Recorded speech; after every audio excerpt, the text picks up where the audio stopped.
Vem Hélio, vem para a vitória. Passa na frente, Hélio Castro Neves. Vence Hélio Castro Neves às 500 milhas de Indianápolis. Indianápolis é brasileira. Nosso Hélio Castro Neves venceu as 500 milhas pela quarta vez e colocou seu nome na história. Aliás, ele já tinha o nome na história de Indianápolis com 3 vitórias, mas agora se iguala a lendas do automobilismo norte-americano como A.J. Foyt, Al Unser Sr. e Rick Mears, 3 super feras dos ovais do automobilismo nos Estados Unidos. E agora o Hélio está nesse super hall dos campeões, dos maiores campeões da Indy 500, com 4 vitórias cada um, e o melhor de tudo, né? Além de ser o único estrangeiro, é o único que ainda pode ampliar esse recorde. Já já a gente fala mais sobre isso, porque está começando mais uma edição do podcast Mundo Afora, essa nossa edição número 53. Eu sou Alexander Grunwald e os meus colegas Leonardo Masson e Felipe Giacomelli, também jornalistas especializados em automobilismo, estão comigo aqui para mais um episódio do nosso podcast, que é um conteúdo associado ao site F1 Mania, toda semana aí no feed de podcasts do site F1 Mania. Eu convido você a acompanhar as notícias lá no site, né? f1mania.net, onde você fica sabendo tudo sobre os pilotos brasileiros que competem no automobilismo internacional, e também seguir nas redes sociais. Procura por site F1 Mania no Twitter, no Instagram e no Facebook. A gente tem muito conteúdo legal, inclusive aqui, assinando o nosso feed de podcasts, você fica sabendo de tudo a respeito do mundo da velocidade. No finalzinho do episódio, eu conto a você o nosso leque, o nosso repertório aqui de podcasts da casa. Bom, vamos começar o nosso episódio porque tem muita coisa boa hoje, um episódio super recheado, muito assunto legal, e como eu já adiantei, o assunto principal, evidentemente, é 500 milhas de Indianápolis. E olha, a gente está falando de uma edição histórica pra gente, né, brasileiro que assistiu a essa corrida, mas também, Felipe, histórica pro Hélio Castro Neves, afinal, primeira vitória dele fora da Penske. Fala Grum, fala Léo. Olha só, né, quem diria, 20 anos na mesma casa. Aí o que acontece quando ele se mudou, foi para outra equipe, ganhou 24 horas de Daytona, tetracampeão das 500 milhas de Indianápolis. É sinal que nada é para sempre, até os melhores casamentos uma hora acabam. Não só foi a primeira vitória fora da Penske, a primeira vitória da equipe Meyer-Shank, a primeira vitória do Hélio justamente na volta dele à Indy, uma volta muito esperada que ele espera catapultar, né, para uma temporada completa. Então, nossa, a gente tem muito assunto para debater sobre essas 500 milhas de Indianápolis. Pois é, a lei do ex, né, como você escreveu lá no seu blog, World of Motorsport, imperou a lei do ex lá em Indianápolis. Leonardo Masson, você acompanhou tudo aí a respeito dessa corrida, né? Desde os treinos livres, do Qualify, você acompanhou tudo, cada detalhe dessa Indy 500, e foi uma edição, assim, sensacional. Deu aquele frio na barriga no finalzinho, aquela disputa lá com o Alex Palou. Fala Grum, fala Felipe, alô você que acompanha o Mundo Afora. Frio na barriga? Deu frio na barriga, tremedeira, né? Quase desmaiamos. Tontura, o que você imaginar. Mas foi uma corrida muito bacana, né, Grum? Aquelas últimas 20 voltas com o Elinho e o Alex Palou trocando ultrapassagens, a gente não sabia ao certo o que poderia acontecer. E o que a gente viu foi o Hélio dando o bote na hora certa, né, faltando 2 voltas para o final, e até se beneficiando dos retardatários que estavam à frente dele para ter um vácuo e impedir um ataque do Palou, mas a gente vai falar disso já, Grum. É isso aí, a gente vai falar dessa vitória do Hélio Castro Neves, evidentemente a gente vai falar da corrida dos brasileiros também, os outros brasileiros, Tony Kanaan e Pietro Fittipaldi, o Pietro que estreou nessa corrida, né? Também mandou uma mensagem pra gente, assim como o Elinho, e também tem muitos outros assuntos aqui. A gente vai falar de moto, a gente vai falar de Fórmula 2, a gente vai falar de kart, a gente vai falar de vários competidores brasileiros que estão por aí. Então, mundo afora, nos representando no automobilismo internacional. Então, aperta os cintos, porque tá começando mais um episódio no nosso podcast Mundo Afora, e você é o nosso convidado. Simbora viajar, simbora decolar!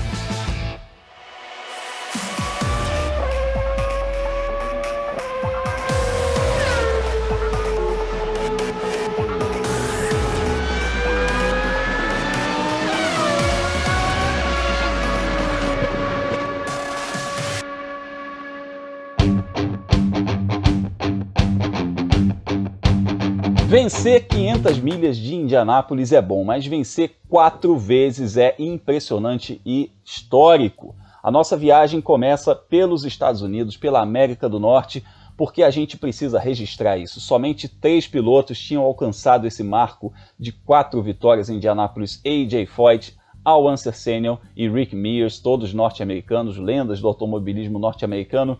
Mas desde o último domingo a gente tem um quarto elemento aí. Esse trio se tornou um quarteto porque Hélio Castro Neves pintou ali de verde e amarelo um cantinho dessa galeria de grandes ícones que venceram 4 vezes as 500 milhas de Indianápolis. Também foi a 4ª vitória, além de ser a 4ª vitória dele, também foi a primeira vitória da equipe Meyer Shank na Indy, na categoria, e a primeira corrida dele pela equipe nova. Olha quanta coisa, quanto elemento que a gente tem aí. Foi uma corrida sensacional em que o Elinho e o Alex Palou brigaram nas últimas voltas, uma super intensa disputa que a gente ficou acompanhando, e ninguém melhor que o Elinho para falar pra gente como é que foi. Ele mandou uma mensagem pouco tempo depois ali dessa vitória e da comemoração. Ele deu uma coletiva de imprensa, saindo ali dessa coletiva de imprensa, ele mandou uma mensagem pra gente falando como é que foi essa prova. Fala, Elinho! Galera, o dia foi incrível hoje, uma tática muito boa, a equipe fez um excelente trabalho, praticamente sem dúvida nenhuma.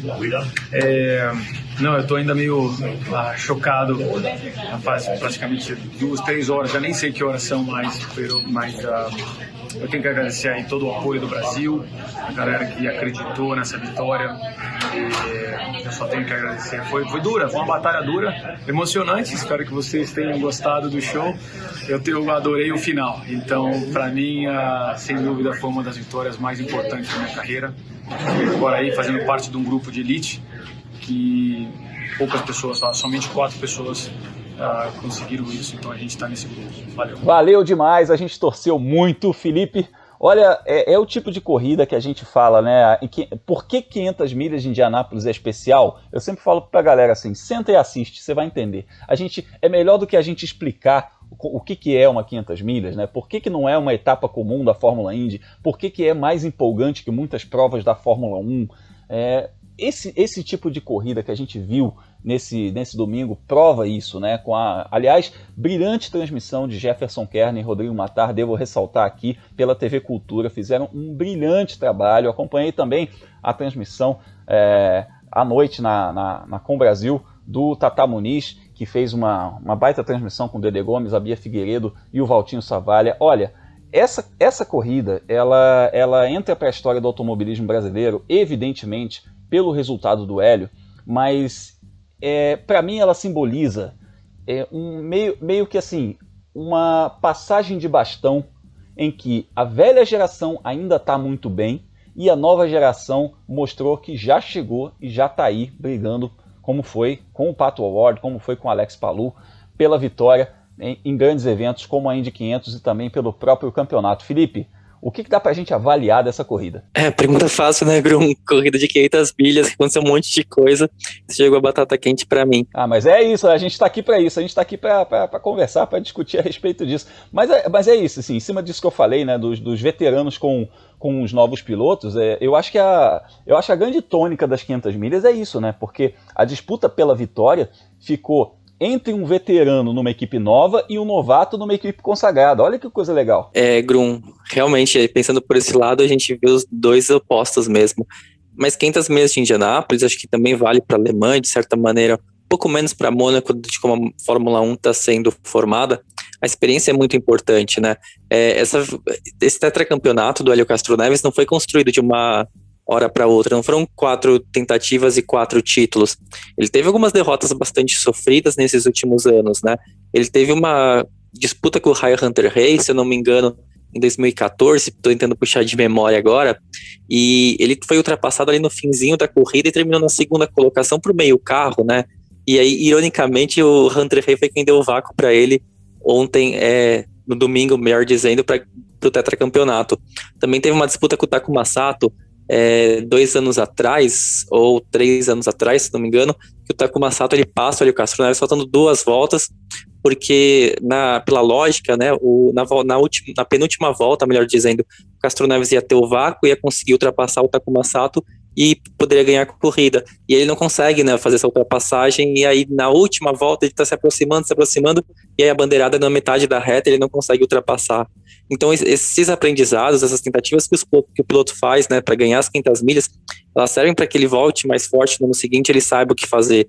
Então as derrotas que aconteceram nos últimos anos, que poderia a gente estar falando de repente no Penta, no Hexa, né, eles foram importantes para o Hélio Castro Neves saber que na briga com o Alex Palou nesse fim de semana, ele precisava ser esperto na forma de usar o vácuo dos adversários, de impedir que o Palou usasse o vácuo dele para tentar ultrapassagem nas voltas finais. Que o segredo era ali, faltando 5 voltas para o fim, ir para primeiro e se segurar na primeira posição, custe o que custar. E aí, felizmente, deu certo para ele. Pô, felizmente mesmo. E olha, eu vou te falar, trazendo o Léo já para nossa conversa aqui, a gente falou muito no Twitter a respeito de tudo isso ao longo da semana, mas assim, teve um momento, o Léo vai lembrar, que eu comentei no nosso grupo no WhatsApp que o Carburation Day, que é a sexta-feira, né, antevéspera da corrida, existe um treino, que é um treinozinho de aquecimento ali, né, como se fosse um shakedownzinho ali, entre a classificação e a corrida, que é a única oportunidade que os pilotos têm de andar depois da classificação. O Hélio mandou mensagens pra gente todos os dias, né, pelos seus canais de imprensa,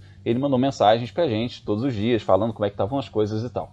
A mensagem, o Léo já tá rindo, porque assim, a mensagem do Hélio na sexta-feira meio que entregava que ele já sabia que ele tinha um carro bom para corrida.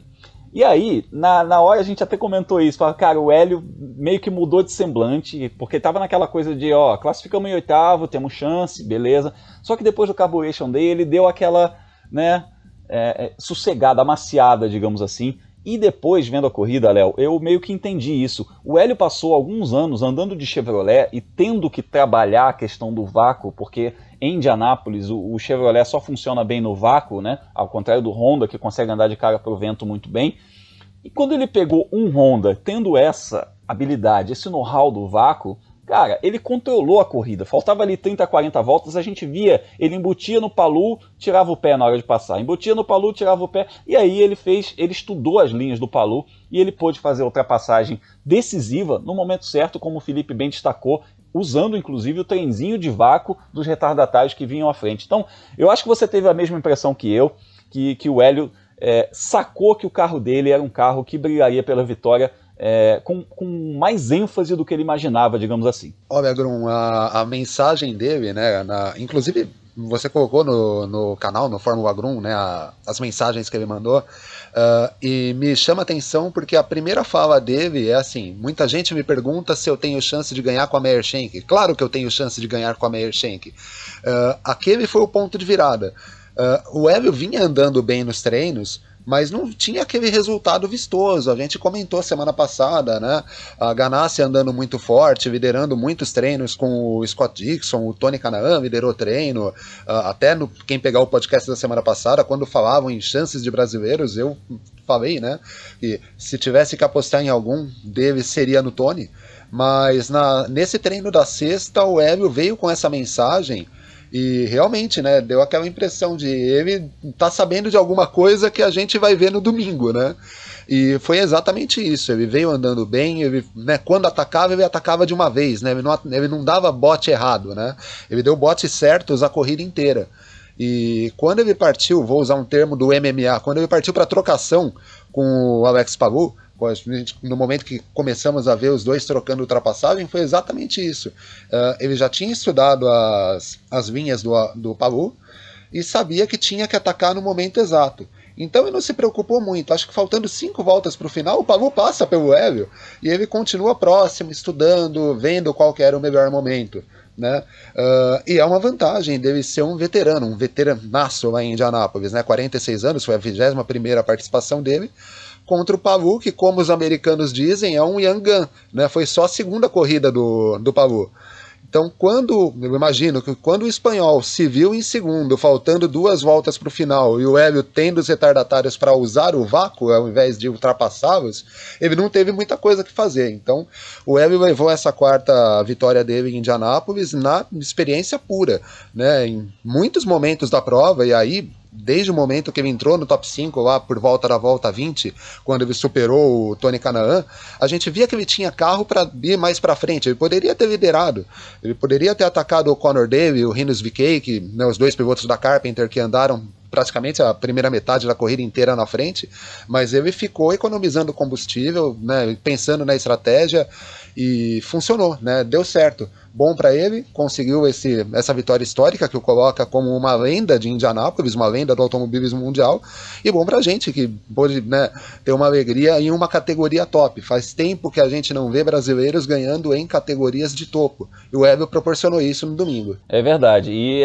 tem uma série de coisas assim, que a gente enumerou sobre isso, né? A gente falou primeira prova fora da Penske, primeira prova dele fora da Penske em Indianápolis, a primeira vitória da equipe Meyer Shank Racing na Fórmula Indy, e primeira corrida dele nessa nova equipe, igualou essas lendas todas, e um dado muito interessante também. Primeira corrida da Meyer Shank com 2 carros na Fórmula Indy. Tem disso também, né? E, inclusive esse segundo carro, ele foi colocado, na verdade, porque eles tinham essa intenção de desenvolver, principalmente para Indianápolis, né? E eles trouxeram o Hélio como um elemento chave dessa mudança, desse crescimento, e olha que já se pagou, né? O investimento já se pagou. O próprio Hélio falou que dependia muito desse resultado para ver a sequência deles para o ano que vem. Ele tem acertado as 6 corridas esse ano, incluindo Indianápolis. Na primeira prova que ele disputou foi Indianápolis, tem mais 5 ainda até o fim da temporada.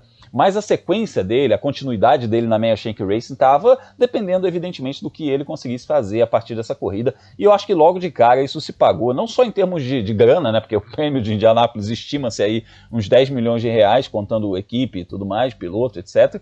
Mas além se pagou no sentido de retorno de mídia, retorno técnico e tudo mais, assim, foi o melhor investimento que a Meyer Shank Racing poderia ter feito.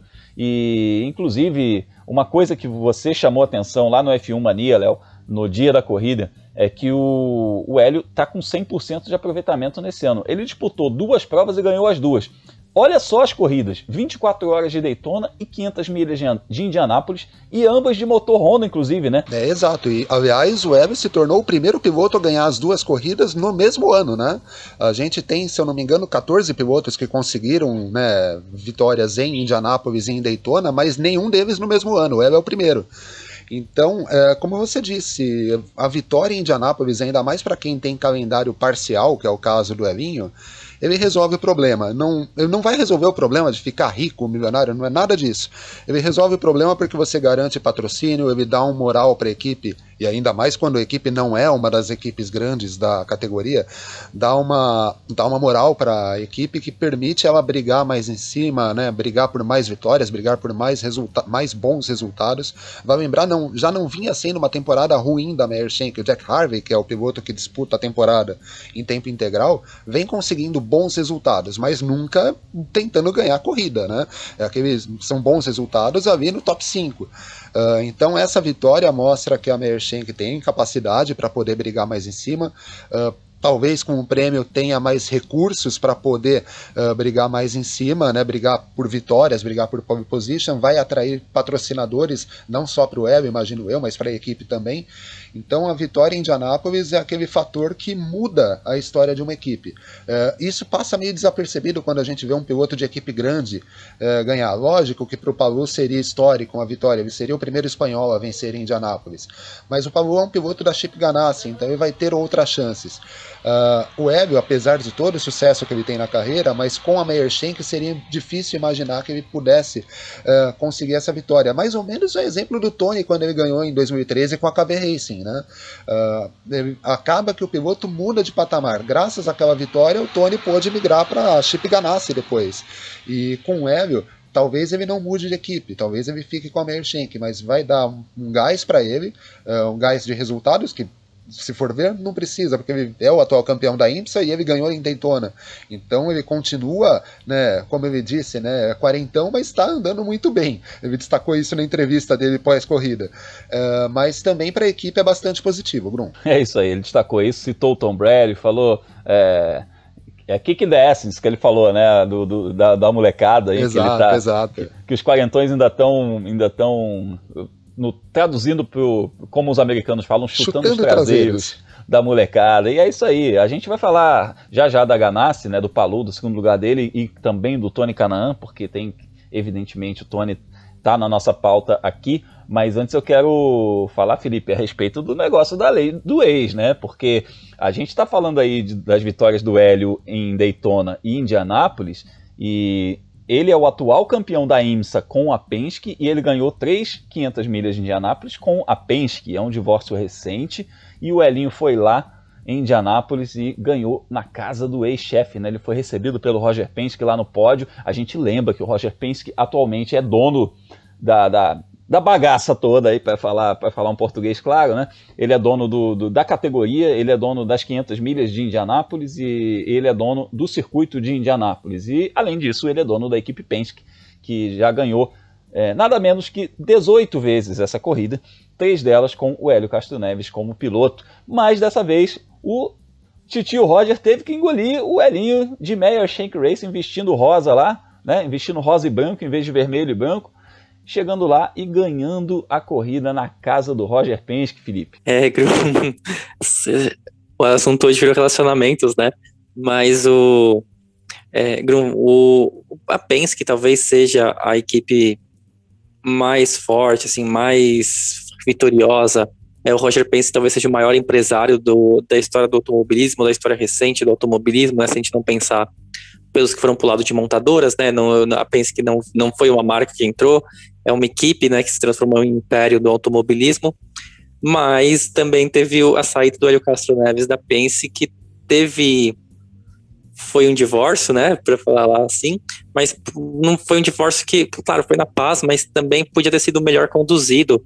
Se a gente for lembrar, ali no fim de 2017, a Penske foi para a INSA e o Hélio Castro Neves não queria ir, né, tipo, não é que ele não queria ir, assim, bater o pé, não foi nada disso, mas na época a Penske tinha 4 carros na Indy, e aí quando eles foram para a INSA, eles decidiram diminuir na Indy para 3 carros, passar os patrocinadores do Castro Neves para o New Garden, né, que tinha acabado de chegar praticamente, e aí levar o Hélio para a INSA junto com o Montoya, e depois também chegaram, né, o Rick Taylor e o Danny Cameron, mas eles já estavam no campeonato por outras equipes.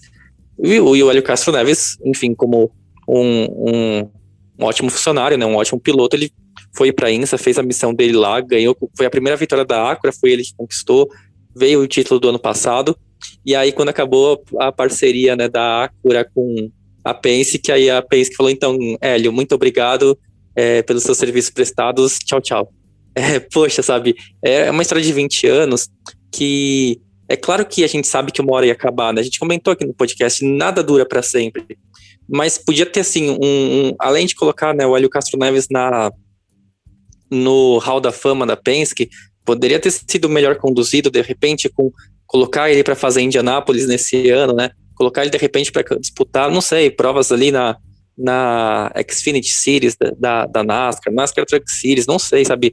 O cara tá 20 anos, ganhou 3.500 milhas pela Penske, poderia ter tido uma despedida mais estilo Rick Mears, que ficou para sempre dentro da organização, do que falar, legal, né? Tipo, acabou o contrato, não tem realmente como renovar com você, então boa sorte.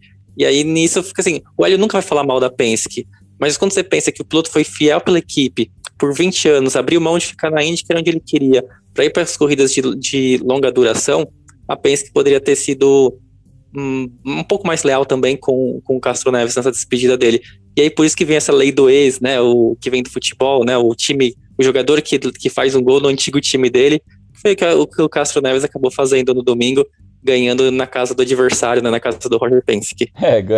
Ganhou e subiu no alambrado, bagunçou a casa do chefe ali, fez uma baguncinha ali, mas é isso, ele defendeu esse projeto, né, ele capitaneou esse projeto da IMSA, das corridas de longa duração, para o Roger Penske, que foi um funcionário leal, fiel e tal, e isso, tanto que essa fidelidade, essa lealdade, assim, renderam um acordo para ele seguir correndo na Indy 500, né, mesmo quando estava correndo lá na IMSA, e ele competia na Indy 500 pela Penske, só que quando a Penske tirou o time de campo lá na IMSA, o Hélio meio que ficou livre Ele queria voltar a correr na Indy em tempo integral, só que a Penske já não queria ele de volta nesse esquema, porque já estava palavrado com o McLaughlin. Então, assim, veio esse divórcio amigável, foi amigável sim, porque no fim do ano o Hélio, inclusive, o Roger liberou o Hélio para fazer 2 provas lá pela McLaren, né? Então, quer dizer, não foi uma briga, mas digamos que não foi o desfecho desejado para ambos, né? Digamos assim, eles não queriam, o Hélio queria continuar na Penske,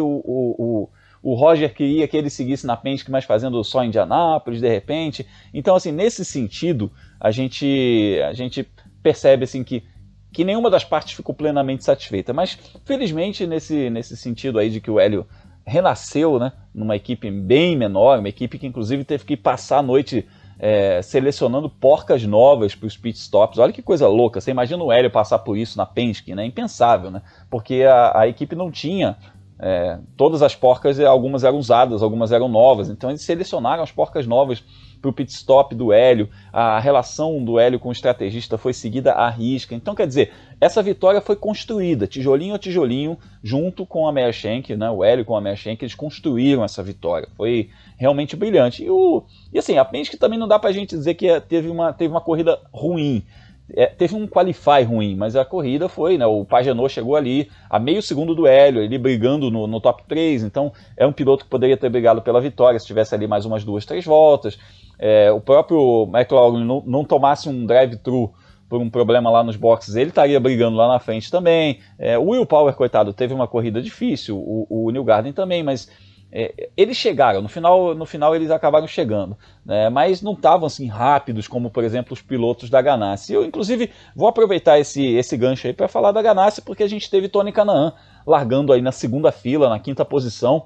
O pole position foi o Scott Dixon, né, que é o campeoníssimo Scott Dixon, multicampeão da Fórmula Indy, que só ganhou uma vez as 500 milhas de Indianápolis. É um cara que não leva tanta sorte assim em Indianápolis, largou na pole e logo no começo ele teve um problema, ele parou no boxe, o motor apagou, já perdeu volta. Foi um cara que teve a estratégia dele totalmente comprometida, né? Mas assim, o Tony tinha carro para ganhar e isso foi provado pela segunda posição do Alex Palou, que brigou ali com o Elinho até o final pela vitória. Só que assim, o que aconteceu? A estratégia do Tony foi bagunçada por um acidente do Stefan Wilson logo no começo. O Stefan Wilson entrou no box, freou, pegou aquele freio geladão, né, meteu o bico na mureta do box e com isso gerou uma bandeira amarela e o Tony caiu de 7º para 28º. Ele caiu lá para o fim do grid e teve que vir remando e com isso ele inclusive teve que mudar a estratégia dele, tendo que economizar combustível, e aí ele foi evidentemente perdendo rendimento na corrida, né? Porque é outra pegada, outro timing, você está recuperando, escalando o pelotão e ainda por cima tendo que economizar combustível,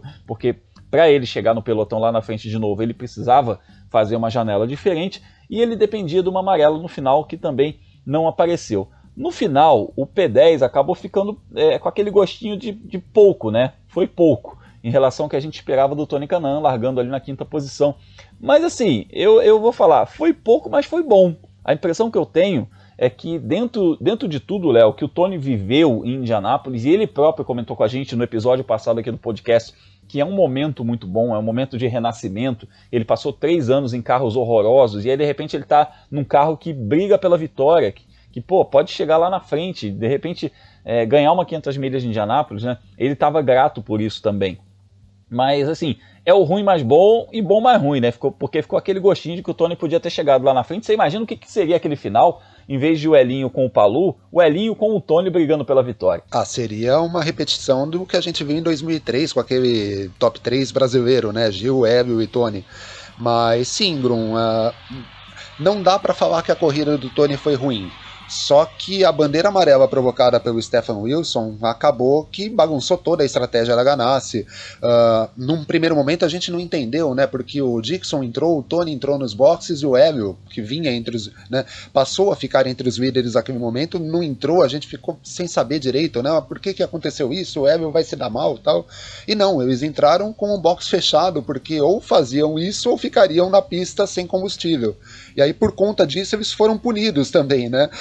Pro Dixon foi muito pior, porque o carro apagou, ele perdeu uma volta, depois teve que pagar uma punição ainda, mas o Tony não foi tão diferente. E isso jogou o Tony para as últimas posições, e depois, com a categoria que ele tem, com a habilidade que ele tem, com o carro forte que ele tem, ele conseguiu escalar até o 10º lugar.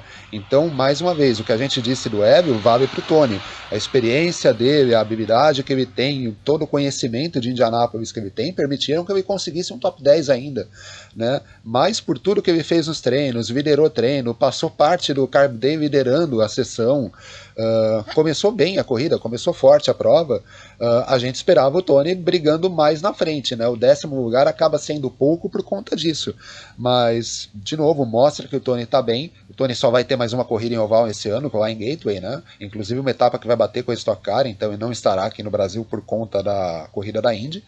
Mas mostra que mesmo veterano, ele tem lenha para queimar ainda, pode conseguir bons resultados, né? E a Ganassi tá bem satisfeita com isso também, Grum. A gente deve esperar o Tony fazendo aí mais uma boa apresentação em Gateway. Léo, a gente está falando aí de 2 pilotos de 46 anos de idade. Olha o quão duradoura é essa geração. Eu lembro desses caras entrando na Indy Lights, eu me lembro disso, que o Tony e o Elinho foram juntos da Europa para os Estados Unidos, aquele programa do Marlboro Brazilian Team. Ai, como eu sonhava com aquele boné do Marlboro Brazilian Team, sabe? Aquele boné preto com um loginho. Era bonito, né? Da Marlboro com carrinho, eu adorava aquilo ali. Caras, eu me lembro quando eles foram para os Estados Unidos e eles foram para Indy Lights, e eu falei, cara, que legal, né? Uma geração nova chegando e tal. E eu lembro da estreia desses caras, eles subindo na categoria e tudo. Eu não sei, naquela época, olha, se me falassem assim, olha, Grunwald, em 2021, esses 2 caras aqui vão estar na Indy brigando por vitória nas 500 milhas de Indianápolis. Olha, isso é um negócio que seria surreal, mas mostra a longevidade deles, mostra o quanto esses 2 caras, primeiro, são muito capazes, muito talentosos e, segundo, o quanto se dedicam a isso para se manter em alto nível em todo esse tempo. São 2 pilotos de 46 anos de idade nos representando e ainda nos representando muito bem nas 500 milhas de Indianápolis. Mas a gente teve um novo nome nesse ano nos representando, um jovem talento que é o Pietro Fittipaldi, de 24 anos, que fez a estreia dele nas 500 milhas de Indianápolis. É o 3º Fittipaldi a competir nessa prova. A gente lembra que o avô dele, o Emerson Fittipaldi, venceu 2 vezes, em 1989 e 1993. O tio dele, Christian, na única edição que ele disputou, em 1995, ele foi 2º colocado, aquela corrida vencida pelo Jacques Villeneuve, e agora o Pietro fez a estreia dele como o melhor estreante, o estreante mais rápido, né? Largou aí na 13ª posição, mas na corrida ele, sabendo que não tinha condição de brigar lá na frente, não tinha equipamento para brigar lá na frente, ele fez o famoso arrisca tudo, né, Felipe? Ele tinha que fazer isso, na verdade, porque é uma situação em que o piloto, numa 500 milhas de Indianápolis, é aquilo, o que vale é seu resultado, né, historicamente seu resultado. O pessoal vai falar assim, nossa, você evoluiu de 13º para 10º, obrigado por nada. Ele precisa arriscar, precisa ir lá para frente. E arriscando, ele fez uma estratégia diferente, dependia também de uma bandeira amarela. Acabou que essa estratégia não conseguiu se pagar porque não rolou essa bandeira amarela. No final, o Pietro terminou nem no meio do pelotão, ele acabou terminando um pouco mais atrás, lá em 25º lugar.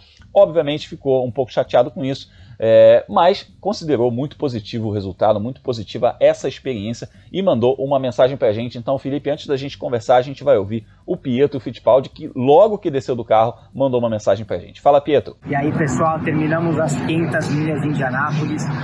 Não foi o resultado que a gente queria. Na primeira parada saiu uma bandeira amarela e nos custou muito tempo, a gente ficou uma volta atrás. A gente recuperou nas relargadas, o nosso carro estava muito forte, estava passando 2, 3 carros por relargada. E aí no final a gente conseguiu recuperar muitas posições e a equipe decidiu fazer uma estratégia de parar só mais uma vez e economizar gasolina e economizar combustível. No final não deu certo, a gente teve que parar de novo, a gente estava esperando uma outra bandeira amarela no final da corrida e não saiu. E muitas pessoas estavam nessa estratégia também, muitos carros rápidos, e acabou, não era o nosso dia, mas no final estou muito feliz. A gente estava bem forte na corrida, o nosso carro, a estratégia não foi a melhor. Quero agradecer todos os patrocinadores, todo mundo que apoiou a gente durante essas 2 semanas aqui em Indianápolis. Dar os parabéns ao Elinho, por ter ganhado mais uma 500 milhas, incrível o trabalho que ele fez, realmente uma lenda. E bom, vamos para a próxima. Valeu a todos pelo apoio, tamo junto. Legal, valeu. E aí a gente, né, percebe como o Pietro realmente ficou satisfeito. Tem, obviamente, o tom de voz está um pouco decepcionado porque a estratégia não se pagou, como a gente falou, né? Mas ele tá satisfeito porque completar uma 500 milhas de Indianápolis para um estreante já é uma missão, né? Já é um negócio que não é para todo mundo, né? E ele conseguiu. A gente teve aí a estreia do Pietro Fittipaldi nessa prova, na prova mais famosa do mundo, e agora são 3 os Fittipaldi que competiram em Indianápolis. Grum, se a gente contar o Max Papps, né, que também faz parte da família e acompanhou bastante a carreira do Pietro, acho que já são 4. Pois é meio que um tutor dele, né, o Max, o Max é meio que um tutor dele, né, ele é tio, isso daí, é tio, ele é casado com a tia do Pietro, e ele ajudou muito o Pietro no automobilismo norte-americano, inclusive na fase da NASCAR, lá no comecinho da carreira dele. É verdade, a gente, se colocar aí na família, são 4, né? Se colocar os agregados. Sim, na época do acidente, né, quando o Pietro teve aquele acidente em Spa-Francorchamps, o Max Papps também foi quem acompanhou a recuperação toda do Pietro, né, nos Estados Unidos. O que foi quando começou o relacionamento com a Haas, inclusive, né? A Haas também tem a sede na Carolina do Norte, que é onde o Pietro vive. E aí começou as conversas que levou, enfim, ao Pietro correr no fim do ano passado, naqueles 2 GPs, no lugar do Romain Grosjean. Grum, assim, essa corrida das 500 milhas, a gente viu poucas bandeiras amarelas, bastante incomum, né? Acidente mesmo, acho que a gente só teve o do Stefan Wilson, né? Porque o do Graham Rahal acabou sendo um pouco uma falha, né, dos boxes, né? Não foi um acidente em si de pista. Uma roda que se soltou quando ele estava saindo do box, então não chega a ser uma batida, né, provocada por um erro, uma rodada, né? Foi uma consequência de um erro de boxe. Mas todas as outras batidas, inclusive, foram no boxe, né? A gente teve problemas ali, o pessoal que bateu, rodou, etc. Foi tudo dentro do boxe. Inclusive, essa coisa que você falou de poucas bandeiras amarelas gerou um novo recorde de média de velocidade. Foi a corrida mais rápida da história de Indianápolis. E, inclusive, batendo o recorde anterior, que era do Tony Kanaan. Olha que legal! A corrida mais rápida da história tinha sido vencida por um brasileiro, e agora o novo recorde é outro brasileiro. Os brasileiros, velocidade é o que não faltam para eles em Indianápolis, né? Ainda bem, né? Acontece essas equipes um pouco menores, né? Como é o caso da Dale Coyne, onde o Pietro Fittipaldi compete, eles muitas vezes fazem uma estratégia esperando que alguma coisa aconteça na corrida, né? Uma bandeira amarela, às vezes, no momento certo, ou um problema envolvendo os líderes, e aí pode dar aquela bagunça na classificação. E o problema que aconteceu foi aquele do Stefan Wilson, que a gente acabou de falar aqui, que prejudicou o Scott Dixon, mas foi muito cedo durante a corrida, né? Ainda estava muito, muito cedinho ali para alguém tentar jogar os dados e fazer uma aposta diferente, o que acabou a gente tendo, felizmente, né, para o Hélio Castro Neves, um fim de prova um pouco mais tradicional. Os pilotos que estavam brigando pela liderança desde o começo da corrida foram os pilotos que terminaram brigando pela vitória, né? A gente até viu Takuma Sato, se não me engano, o Rosenqvist também terem tentado fazer uma parada a menos, mas aí era muita volta que eles tinham que fazer com o mesmo tanque de combustível, ter que fazer mais de 40 voltas, e aí era aquela coisa, né? Para você conseguir fazer 40 voltas em Indianápolis sem parar, você tem que começar a andar 2, 3 segundos mais lento do que os líderes, e aí é lógico que tá todo mundo andando com o pé embaixo, e aí é aquela coisa, se eles não parassem no boxe, eles iam ser ultrapassados fáceis pelo pelotão, então compensava mais parar. Mas fica um aprendizado também pro Pietro, né? A primeira vez em Indianápolis tem também todo aquele nervosismo, né? A ansiedade para você estrear na corrida, porque as velocidades também são muito altas, né? É um pouco diferente do que até fisicamente os pilotos estão acostumados. E o aprendizado é o que a gente falou no caso do Castro Neves, vale para sempre. O que ele aprendeu hoje, ele vai usar em todas as tentativas que ele fizer em Indianápolis daqui para frente. Excelente, eu gostei muito da postura do Pietro, sobretudo, além da coisa da performance, ele largou uma posição muito boa, né? Mostrou que ele se adaptou muito rápido a isso, mas eu gostei muito da postura dele, aquela coisa de aprender e assimilar, sabendo que poderia ir um pouco mais além. Ele falou isso no Qualify, né? A gente poderia ter tentado até ir para o Fast 9, para a Super Pole, mas ele falou, ok, a gente está onde a gente deveria estar. Isso é muito bom, porque você respeitar Indianápolis é meio caminho andado para você se dar bem ali, né? Você não pode afrontar Indianápolis, aquela coisa que a pista escolhe o vencedor, né? Tem um pouco isso também. Então, você entender a pista, você respeitar a pista, é meio caminho andado para você se dar bem lá. Então, repassando aí os resultados da Indy 500, Hélio Castro Neves venceu com a Meyer Shank Racing, o Alex Palou da Ganassi foi o segundo colocado, o Simon Pagenaud já venceu essa corrida também, foi o terceiro colocado, o Tony Kanaan com outro carro da Chip Ganassi foi o 10º e o Pietro Fittipaldi pela Dale Coyne foi o 25º.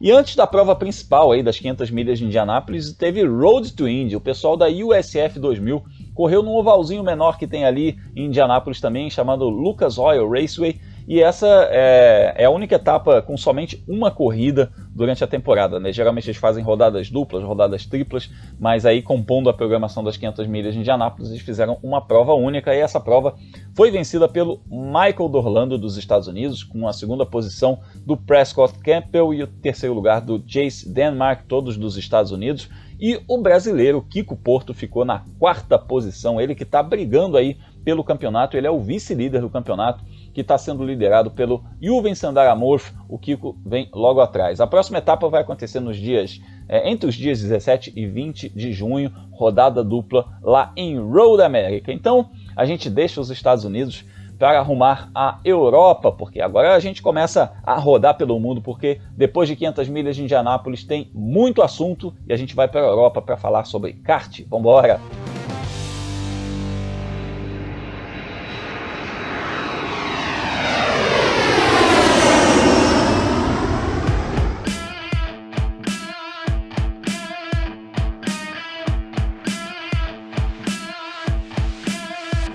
Saindo do clima dos ovais norte-americanos lá da Índia, a gente viaja até a França para conferir os resultados do Campeonato Europeu de Kart. E olha, deu Brasil, hein? Na classe OK Júnior, o Matheus Ferreira perdeu posições na largada, se recuperou, foi para o pódio com o segundo lugar, mas terminou o dia como vencedor. Léo, explica rapidinho isso aí pra gente. Matheus, que eu conheci aqui na Granja Viana, eu vi esse menino correndo aqui na Granja Viana, um moleque, aliás, muito cabeça, um piloto muito cerebral, saiu como vencedor dessa etapa do Europeu de Kart lá na França. Ah, sim, Bruno, o Matheus saiu com a vitória pelo seguinte, na pista, como você disse, ele foi o segundo colocado, porque o Fred Zweiter, que você vai comentar daqui a pouquinho dele, é o líder do campeonato dessa OK Júnior, ele ganhou na pista. Só que ele foi punido em 10 segundos por causar uma colisão, né? Aquilo que a gente costuma ver na Fórmula 1, tem visto em algumas outras categorias. Mas não foi que ele causou uma colisão, ele provocou o caos na largada da corrida, né? A gente sabe aquela cena de kart, um kart subindo em cima do outro, ele tirou uns 5 ou 6 da corrida na largada. E depois o Matheus veio escalando o pelotão, né? Ele conseguiu escapar do acidente, mas perdeu algumas posições. E veio escalando o pelotão e travou uma disputa muito boa com o Kirill Kutskov, um piloto russo, da qual ele conseguiu ultrapassagem só no finalzinho da corrida e até descontou um pouco a diferença para o Fred Zweiter no finalzinho, mas chegou em segundo. Por conta desse incidente todo que eu comentei na largada, o Zweiter foi punido em 10 segundos, perdeu posições e o Matheus herdou a vitória.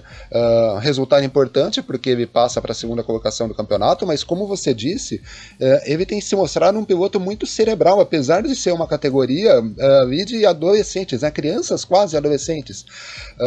O Matheus já na primeira etapa, disputada há 15 dias atrás, ele largou mais do meio do pelotão e foi escalando até o 8º lugar.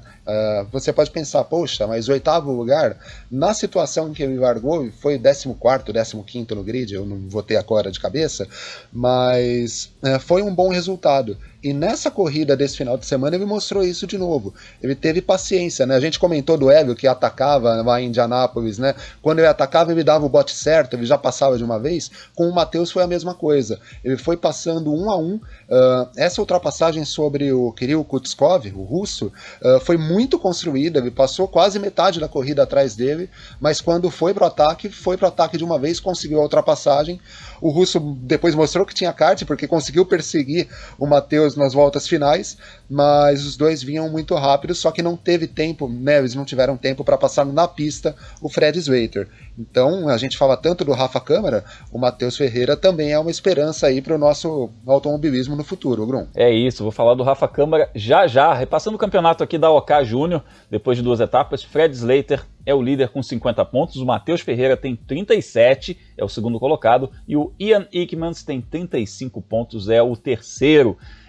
A classe OK Júnior leva a classe OK, que é a categoria ali, a última categoria antes de subir para os monopostos, para a Fórmula 4, para a Fórmula Regional Europeia, né? Os pilotos fazem geralmente o salto para a Fórmula 4. E na classe OK a gente tem o Rafa Câmara, que está ganhando tudo esse ano. O moleque já ganhou aí 3 torneios importantes e também foi para o pódio nessa etapa, garantindo a liderança do campeonato.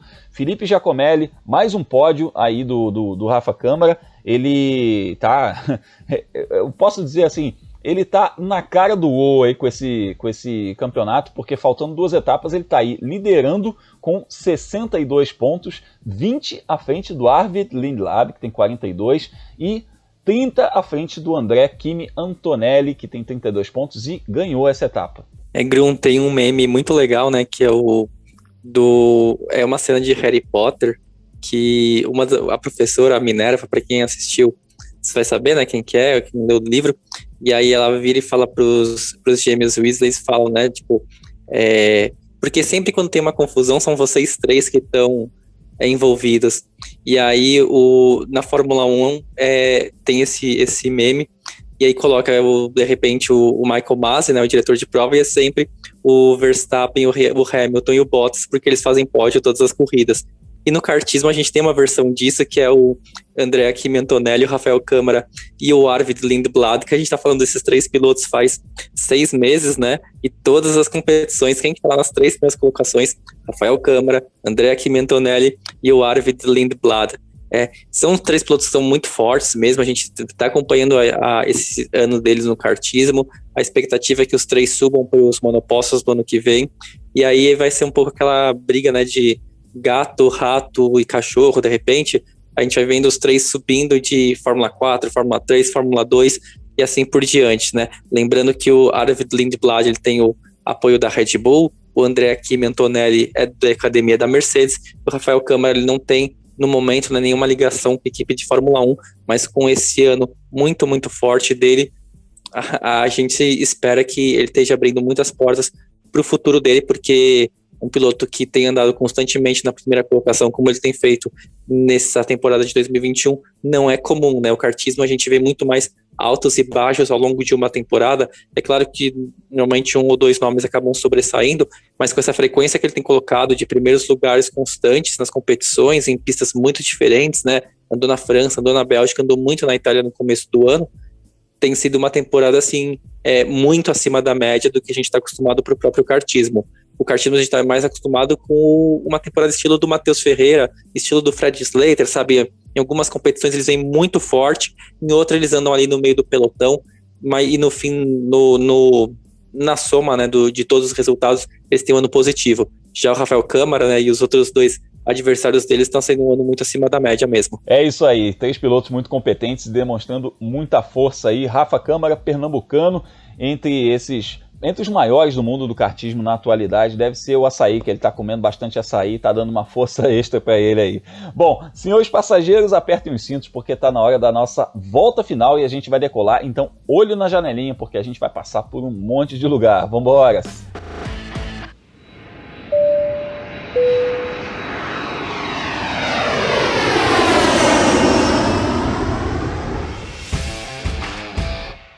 A nossa volta final começa sobrevoando os Estados Unidos, porque teve mais um pódio para o Rafa Matos na Trans-Am, o campeonato de Muscle Cars norte-americano. Ele foi o 3º colocado na categoria TA2 lá em Lime Rock Park. Esse pódio garantiu a ele a liderança do campeonato. A próxima etapa está programada para os dias 25 a 27 de junho em Mid Ohio.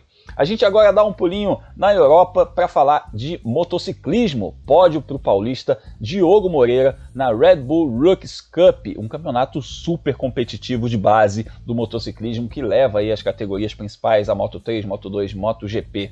O Diogo Moreira largou na 8ª posição em Mugello, se recuperou e conquistou o 3º lugar. Na segunda corrida ele foi o 15º, mas esse 3º lugar valeu demais para ele, porque o Diogo é vice-líder do campeonato, a gente está aí na torcida por ele que já fez alguns pódios nessa temporada, e a temporada continua nos dias 19 e 20 de junho na Alemanha.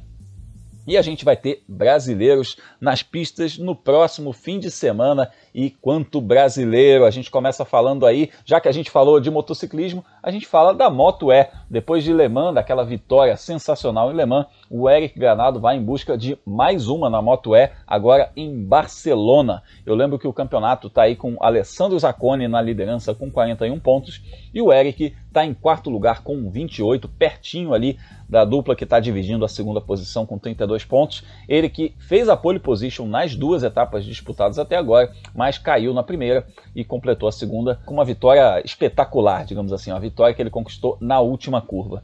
Bom, a gente vai ter também 24 horas de Nürburgring. Olha só, a gente fala tanto aqui das provas clássicas de endurance, né?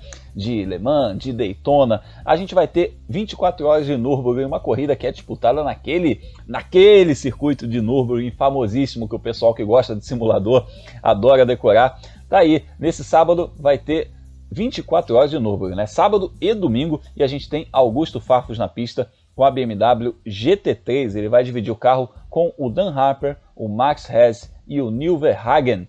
Olha só, aí na torcida pelo Augusto Farfus, ele que tem um baita currículo, já ganhou 24 horas de Daytona, já ganhou 24 horas de Dubai, já ganhou 24 horas de Nürburgring. O cara é sensacional, é a fera do endurance em carros de GT. E falar em carros, né, de turismo, a gente vai ter NASCAR nesse fim de semana com Brasil na pista. O Miguel Paludo vai finalizar as suas participações aí na Xfinity Series em Mid-Ohio. Ele já disputou 2 corridas com a Junior Motorsport nesse ano. Numa delas ele escalou o pelotão lá de 35º para 7º. Na outra ele estava ali no top 5 brigando ali por um pódio quando o carro quebrou. Mas agora ele vai disputar aí mais uma etapa em Mid-Ohio, e quem sabe a gente enfim vai ter esse pódio do Miguel Paludo. E a gente evidentemente vai ter, como vai ter Fórmula 1 lá em Baku, né? A gente vai ter categoria de base lá correndo junto, que é a Fórmula 2, e a gente evidentemente vai torcer para o Filipe Drugovich brigar aí por essa liderança do campeonato. Eles vão lá gastar pneu nas ruas de Baku, no Azerbaijão. Campeonato que está sendo liderado pelo Guan Yu Zhou com 68 pontos, o chinês que é companheiro de equipe do Filipe Drugovich. O Filipe está em 7º lugar com 29 pontos e o Guilherme Samaia ainda não pontuou. O Gianluca Petekoff também não pontuou, mas a má notícia é que agora a chance dele pontuar fica menor ainda, porque ele anunciou nas redes sociais que não vai disputar a etapa de Baku e talvez esteja fora aí da equipe Campos até o resto da temporada por problemas de patrocínio. Uma pena, né, Léo? Porque coisa que a gente já comentou em outras edições aqui do podcast, o famoso cavalo selado que ele tinha que pegar, porque era a chance que ele tinha de seguir no automobilismo rumo à Fórmula 1, mas era um salto muito grande, ainda mais com esse problema de patrocínio. Ah, sim, Grum, aquela coisa, né, quem é leigo no assunto pode questionar, poxa, mas por que ele não foi para a Fórmula 3 ao invés da Fórmula 2? Não tinha como ele ir para a Fórmula 3, né? A vaga que abriu para ele foi na Fórmula 2, os recursos que ele tinha até então renderam essas participações na Fórmula 2, né? Foram 2 etapas, no Bahrein e em Mônaco, e infelizmente ele não conseguiu, né, bons resultados e também não conseguiu mais apoiadores para dar sequência à temporada. E isso culmina na paralisação aí, né, no talvez até dizendo um fim precoce de temporada para ele. É lógico que o Petekoff segue na busca de mais patrocinadores, mas fica difícil a gente imaginar que ele siga no campeonato agora que ele perdeu a vaga, né? O Juliano Alesi vai substituí-lo e a gente espera que o Gianluca possa se realocar num campeonato em breve. Mas ele tinha que tentar correr na Fórmula 2. Foi uma vaga que apareceu, a Campus Racing, se não é uma das grandes equipes, mas é uma equipe que permite bons resultados, a gente viu isso nas últimas temporadas, mas infelizmente ele não conseguiu esses bons resultados e também faltou o combustível financeiro, que a gente sabe. Infelizmente no automobilismo não o atleta, né, não precisa só ter bons resultados, ele precisa de um aporte financeiro grande, muito maior do que em qualquer outro esporte. E o Gianluca infelizmente não tem esse aporte. Vamos torcer para que ele consiga voltar para migrar para outros campeonatos e dar sequência à carreira dele, já que vale lembrar, um piloto que tem a pontuação necessária para a superlicença da Fórmula 1. Se ele conseguir uma vaga, aí eu não sei se na Fórmula 3 regional, se na Fórmula 3 internacional, na própria Fórmula 2, né, se ele conseguir essa vaga, ele vai poder mostrar aí o trabalho dele, o talento que ele tem para, né, continuar a carreira dele. A gente está na torcida para que ele continue essa carreira dele rumo à Fórmula 1, e a gente vai ficar de olho na Fórmula 2, né, Léo? No fim de semana a gente vai falar bastante nas redes sociais e também no noticiário, aí a gente vai ficar de olho nos pilotos brasileiros. Sim, Grum, vamos acordar cedinho. Eu não sei ainda a hora, vou ter que olhar na agenda da velocidade lá do Felipe, mas é certo que a gente vai acordar bastante cedo para acompanhar os treinos e as 3 corridas da Fórmula 2 e toda a programação do final de semana. Tem Fórmula 1, tem MotoGP, tem Moto E, né, tem bastante coisa para a gente acompanhar. E quem quiser me seguir nas redes sociais, só buscar por Leonardo Marçom no Twitter, no Facebook e no Instagram. Lá a gente solta o trabalho que faz com o Grum, no Fórmula Grum, na revista Racing, também no F1 Mania.